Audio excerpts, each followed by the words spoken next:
দুপুর ১টার কিছু পরে উত্তরার দিয়াবাড়ির মাইলস্টোন স্কুল অ্যান্ড কলেজ ক্যাম্পাসে বিমান বাহিনীর F-7 BJI মডেলের প্রশিক্ষণ বিমানটি বিধ্বস্ত হয়। আছড়ে পড়ার সঙ্গে সঙ্গে বিমানটিতে আগুন ধরে যায়। তখন বিমানটি চালাচ্ছিলেন ফ্লাইট লেফটেন্যান্ট মোহাম্মদ তৌকির ইসলাম। জানা গেছে আজই ছিল তৌকিরের একক উড্ডয়ন ফ্লাইট। প্রশিক্ষণ নেওয়ার পর আজই একাকী আকাশে ওড়েন তিনি। বিভিন্ন সূত্র থেকে জানা যায় পাইলট তৌকিরের আজ প্রথম মিশন ছিল এটি। যদিও কিছুক্ষণ আগে তিনি ডুয়াল ফ্লাইট পরিচালনা করেছেন। সূত্র বলছে উড্ডয়নের পরপরই বিমানটি নিয়ন্ত্রণহীন হয়ে পড়ে। ধারণা করা হচ্ছে ফ্লাইটটি দিয়াবাড়ির ফাঁকা স্থানে ফেলতে চেয়েছিলেন পাইলট তৌকির ইসলাম। এজন্য বেশ কিছু সময় ধরে চেষ্টাও চালাচ্ছিলেন, কিন্তু শেষ পর্যন্ত পারেননি।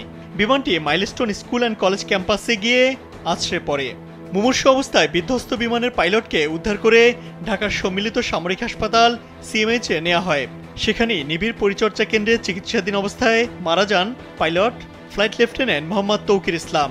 আন্তঃবাহিনী জনসংযোগ পরিদপ্তর ISPR থেকে পাঠানো এক বার্তায় বিষয়টি নিশ্চিত করা হয়।